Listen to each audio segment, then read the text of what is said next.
香港係一個高建築密度嘅城市，建築物嘅用電量約佔香港總用電量嘅90%。大家可以想象一下，當中藏住嘅節能潛力有幾龐大。有見及此，政府近年大力推行一個有系統同具成本效益嘅檢測方法——重新校驗。佢可適時用作檢查現有建築物嘅效能表現，以揾出操作時可優化節能嘅方案，從而減低建築物運作同維護成本，同改善室內環境舒適度。本片會講述暖通空調系統中冷水機組嘅重新校驗測量流程，以供指引。本片會分為4個部分，講解重新校驗嘅測量工作，包括1、測量工作嘅重要性；2、冷水機組嘅測量項目；3、測量工作程序；以及4、可行嘅節能機會識別。測量工作喺重新校驗過程中起咗關鍵作用，當中涉及3大步驟：1、進行現場測量以收集數據，主要目標係為咗全面了解場所內中央屋宇裝備裝置嘅運作狀況，以及檢驗中央控制及監察系統嘅感測器同控制狀況。如果有異常，可以盡快安排更換或者維修。2、按測量所得嘅數據進行分析，以及3、從數據分析中揾出可行嘅節能機會。喺制定測量計劃之前，需要對暖通空調系統進行現場視察同初步檢查，同時仲要得到場地負責人嘅批准，知會佢哋測量工作嘅影響，並留意測量計劃內必須涵蓋所有需要測量嘅項目、相關設備及測量區域。接住落嚟就係制定完整嘅測量計劃，確保測量工作能夠順利進行。測量計劃應該包含測量系統、測量設備、冷水機嘅位置，仲有測量項目等。完成計劃後，會交俾場地負責人審批，並為後續嘅分析提供相關數據。針對風冷冷水機系統嘅測量有3項，包括1、測量風冷冷水機同冷水泵嘅耗電量；2、冷凍水流量；3、供水同回水嘅溫度，以得到水溫差。而針對水冷冷水機系統設備嘅測量，亦有3項，包括1、水冷冷水機、冷水泵、冷凝水泵同冷卻水塔嘅耗電量；2、冷凍水流量；以及3、冷凍水同冷凝水嘅供水同回水嘅溫度，以得到水溫差。透過以上嘅測量資訊，就可以計算出整個冷水機組嘅冷凍效能係數，作為審視暖通空調系統能源效益嘅其中一個準則。測量冷水機有助檢查同調整冷水機組嘅開關時間同冷凍水嘅出水溫度，以配合建築物實際嘅冷卻負荷要求。而測量冷凍水同冷凝水嘅供水及回水溫度，就有助檢視兩者嘅水溫差。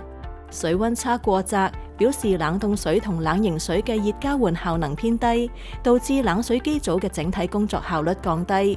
因此，透過適當控制冷水泵、冷凝水泵、水塔風扇嘅轉速，將有助改善上述水溫差。提提大家，數據嘅準確性非常重要，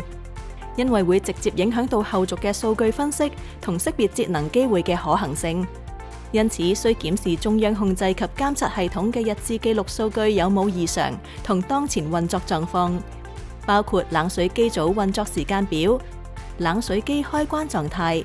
冷水泵同冷凝水泵嘅運行速度、冷卻水塔運行速度，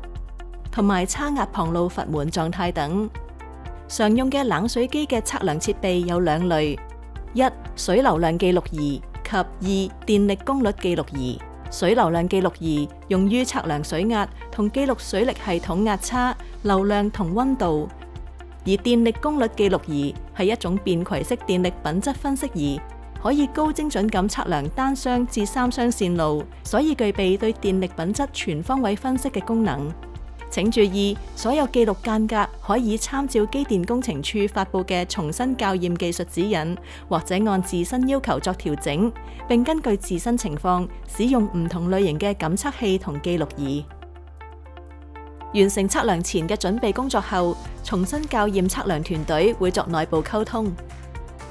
測量團隊需要得到場地負責人同意嘅測量計劃、物聯網設備測量計劃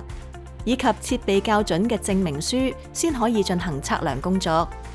喺進行電力測量工作前，需由適任人員，例如適當級別註冊電業工程人員，或者電機或屋宇裝備界別嘅註冊專業工程師，或者註冊安全主任，評估進行帶電工作嘅電力安全及建議合適嘅控制措施，提交包括電力安全評估表格、工作許可證等資料。每項電力測量工作都需由適當級別註冊電業工程人員進行。完成測量後提交表格 WR1 完工證明書。之後，測量團隊會先同場地負責人代表會面，並作出知會，同時介紹整體測量工作，確保佢哋清楚了解有關工作流程。然後，測量團隊會根據已獲同意嘅測量計劃，揾出需要測量嘅冷水機位置。測量團隊會設定數據記錄器，記錄器嘅位置亦要根據客戶已獲同意嘅測量計劃，以進行後續嘅測量工作。設定完成後，就開始將感測器插入測試點，檢查數據讀數，並開始記錄冷水機嘅冷凍水流量、供水同回水溫度、冷水機組同水泵耗電量、解耦器流量、次回路流量、變頻驅動器嘅冷水機水壓。喺電力測量方面，測量團隊會同註冊電業工程人員一齊，先揾出冷水機組嘅電動機控制中心嘅位置。註冊電業工程人員喺進行測量之前，必須做好安全措施，例如戴上絕緣手套，先可以進行測量，以確保安全。跟住，註冊電業工程人員喺電動機控制中心內安裝電流互感器同資料記錄器。最後，安裝完成之後，關上電動機控制中心背板，並喺控制中心背板當眼位置貼上警告標籤，提示其他人有關測量工作正進行緊，切勿胡亂開啟背板，並拍照作為記錄。喺測量過程中，測量團隊可以透過同現場嘅機電技術人員合作，更好咁了解場地設備嘅限制同特點，從而為客戶提供度身訂造嘅節能方案。呢啲方案唔單止能夠提高能源效率，仲可以喺成本效益同實施可行性之間取得平衡。配合測量工作，測量團隊可以透過測量時發現嘅症狀，初步識別潛在嘅節能機會。潛在節能機會常見例子：冷水機組運行時間優化，根據建築物嘅實際使用時間同季節變化等情況，縮短冷水機組嘅運行時間，減少不必要嘅能源消耗。水塔趨近溫度優化，根據冷卻塔嘅大小，優化冷卻塔中嘅風扇操作，以實現攝氏2至8度之間嘅趨近溫度。最佳趨近溫度係接近製造商說明書中列出嘅設計趨近溫度。此外，調整每個單元上嘅風扇操作以實現呢個目標，特別係喺濕球溫度比較低嘅時期，可以提高冷水機嘅效率。加裝變頻器作冷水泵轉速控制，當冷水泵係定速設計，而冷水機出入水溫差偏低時，表示過多冷水進入暖通空調水系統。加裝變頻器配合中央控制及監察系統，可使冷水泵可按建築物實際製冷需求釋放適當嘅冷水，以降低冷水泵嘅能源消耗。如建築物未有設置中央控制及監察系統，就可以按季節性需求手動調校變頻器以及冷水泵轉速。冷水機出水溫度設定點優化，調整冷水機溫度設定值，提高系統效率。根據呢啲可行嘅節能機會，可以減少建築物本身運作模式嘅不必要能源消耗，實現更高嘅系統效率。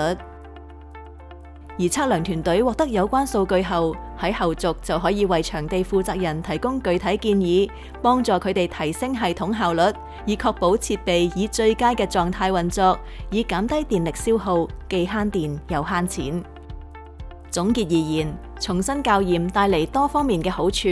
我哋期望未來有更多建築物能夠透過重新校驗提升節能效益，顯著減少能源消耗同碳排放，推進可持續發展同實現碳中和目標，令香港成為更宜居嘅城市。